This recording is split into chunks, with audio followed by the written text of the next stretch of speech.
Today we are going to start trachea. So you can see here the trachea. Here the trachea is mainly a windpipe. It is lying mainly in the midline in the position. Especially it is present in the lower part of neck, and also it's present in the superior mediastinum. So you can see this part is present in lower part of neck, and this part is present in superior mediastinum. So trachea have two locations mainly, lower part of neck and also in the superior mediastinum. So if you see, it's the upper end is mainly continuous with the lower end of larynx. So here will be larynx, so it's continuous with the lower end of larynx, and especially at the lower end the trachea divide into the right and left principal bronchus. So you can see here the trachea is dividing into right and left principal bronchus. So this is the left principal bronchus, this is the right principal bronchus. So once again I'll repeat it, that the upper end is continuous with lower end of larynx, and at the lower end the trachea divided into right and left principal bronchi. You can see this is the upper end, this is the lower end. In the lower end only it is dividing into the left and right principal bronchi. And trachea, if you see, it's 2 centimeter in the case of female, male. In male it's 2 centimeters, whereas in female it's 1.5 centimeter. So in female only it's somewhat lower height, and the lumen is smaller and living than cadaver. So if you see cadaver, your lumen may be somewhat widened, whereas in the living person, if you see the lumen is smaller. And next, the upper end of trachea. If you see the upper end of trachea, it's nothing but the lower part of cricoid cartilage. You can see this is a cricoid cartilage. In the lower end only the trachea will be formed. So upper end of trachea is nothing but the lower border of cricoid cartilage, which is mainly opposite to the 6th cervical vertebra. So the trachea starts from C6, 6th cervical vertebra, C6 to T5, thoracic vertebra number 5. So this is the marking from where the trachea starts and ends. So it starts at C6 and ends at T5 vertebra of thoracic. So next, if you see in cadaver, the bifurcated lower end lies in the lower border of 4th thoracic vertebra. So that's what I am saying. In the case of normal living person, it will be in T5, but in cadaver it will be somewhat higher, like in T4, in front of sternal angle. So you'll find the bifurcation exactly in the case of cadaver in the sternal angle. And next, in the living erect posture, if you see, the bifurcation is at the lower border of T6 vertebra. Yeah, T5 to T6 approximately, but they are said T6, so we'll mention it T6. So you can remember it very easily. Trachea starting from C6 and ending at T6, very easy.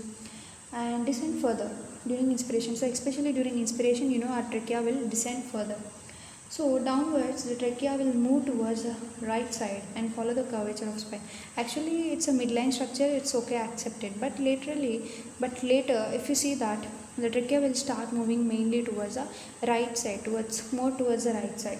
So that is the reason why also, most of the inhaled particles directly enter into the right lung, because trachea is also lying more towards the right side, and the right lobe of the lung have more chances of getting the inhaled particles or some dust particles, or even some the particles which we swallow or which enter into the trachea by mistake, so accidentally, that's what.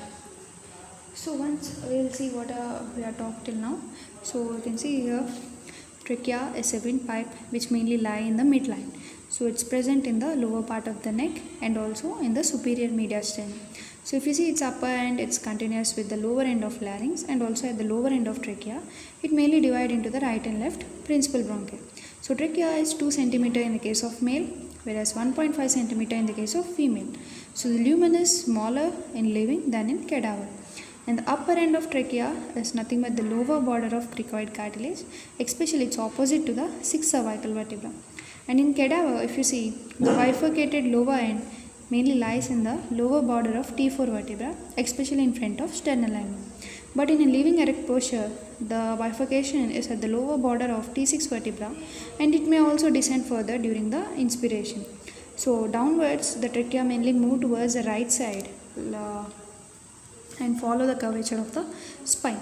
Now we will see what are the relations, like how it is related. So for that we'll see another diagram. So now we will check out what are the relations to the trachea.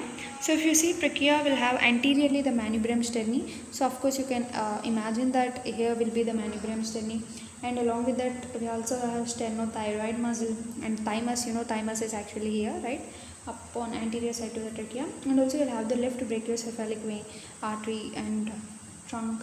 And also you'll have the inferior thyroid veins. Inferior thyroid veins are also moving here. And you'll also have, of course, aortic arch. You can see this is the arch of the aorta.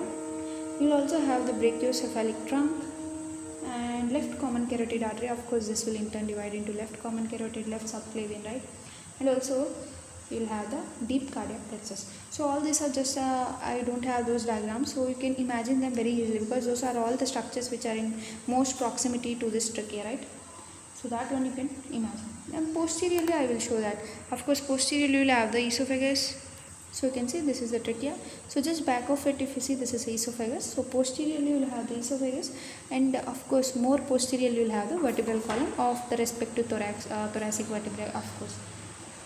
And right side, I'll show the diagram now. So mainly here, if you focus on this diagram, you can see on right side, this is the right side, right? On right side you will find the right lung and its pleura, of course, and also you will find the right vagus. You can see in this diagram, this yellow color structure, this is a right vagus, and also azygous vein. So actually azygous vein is not again here. I need to show another diagram. So if you see on the right side here, this is a azygous vein. So these are all the structures which are related to trachea on the right side. Whereas on the left side, if you see, you will have the arch of aorta. Yeah, on the left side, it's better to see here only. On the left side, if you see, you have the arch of aorta, and also you'll have the left common carotid and left subclavian arteries, because they arise here. You can see left common carotid and also left subclavian artery, and also you'll have the left recurrent laryngeal. That one again is here. So according to different diagrams, you can check out them. So here you can see the left recurrent laryngeal nerve, this yellow one. So this is on left side to the trachea. So we'll read out this relations. So anteriorly you have the manubrium sterni, you have the sternothyroid, you have the thymus, left brachiocephalic, inferior thyroid vein, of course left brachiocephalic vein. Also you have the inferior thyroid veins, aortic arch, brachiocephalic trunk, left common carotid arteries, deep cardiac plexus, and also lymph nodes. So these are present anteriorly. Whereas if you see posteriorly, you will have the esophagus and also vertebral column. And on right side, you will have the right lung, pleura, right vagus, azygous vein. On the left side, you will have the arch of aorta, left common carotid, left subclavian arteries, and also left recurrent laryngeal nerve. So remember, these are arteries, this is a nerve. So now we'll see some important points regarding trachea. So trachea is actually a fibroelastic wall mainly supported by cartilaginous skeleton mainly formed by C-shaped rings. So if you see in the diagram, this C-shaped rings, right? So it's a fibroelastic structure.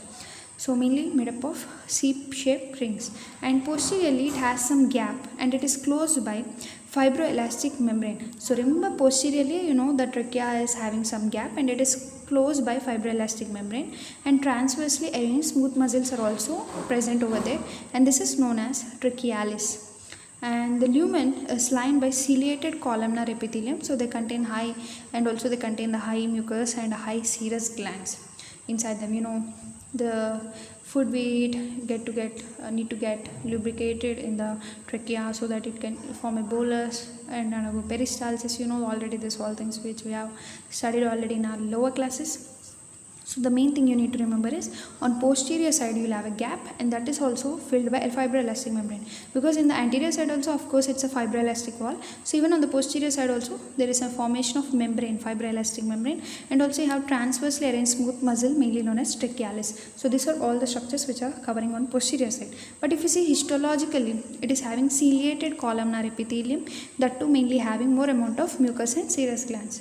So if you come to the arterial supply, mainly the inferior thyroid arteries supplied, and venous drainage left brachiocephalic vein. So venous drainage is by left brachiocephalic vein, and lymph drainage is to pretracheal and paratracheal nodes. Coming to the nerve supply, so of course it's an autonomic supply, so it have parasympathetic and also sympathetic. So the parasympathetic nerve supply is mainly through vagus and also recurrent laryngeal nerves. So very simple to remember, because already if you have seen the structures here related to the trachea, so of course they will supply vagus and also recurrent laryngeal nerves. And it's sensory, it gives both sensory and secretomotor fibers to the mucous membrane. and mainly motor to the trachealis muscle. You know, trachealis muscle is a smooth muscle arranged transversely on posterior side. So posterior side, so it's very easy to remember. The parasympathetic give its sensory supply and motor supply. Motor supply is given to the posterior trachealis muscle, whereas sensory supply and secretomotor is given to the mucous membrane that is present inside the tube, right? Next, coming to sympathetic supply. The fibers from the middle cervical ganglion reach it along the inferior thyroid arteries and are vasomotor. So mainly by means of inferior thyroid arteries and which are mainly vasomotor. So cervical ganglion, middle cervical ganglion fibers are the sympathetic supply, which is vasomotor to the trachea, whereas parasympathetic is by vagus and also recurrent laryngeal nerves, that too sensory secretomotor to the mucous membrane but motor to the trachealis muscle. So by this we have completed the trachea. Next we will move on to the esophagus and also will understand the thoracic duct.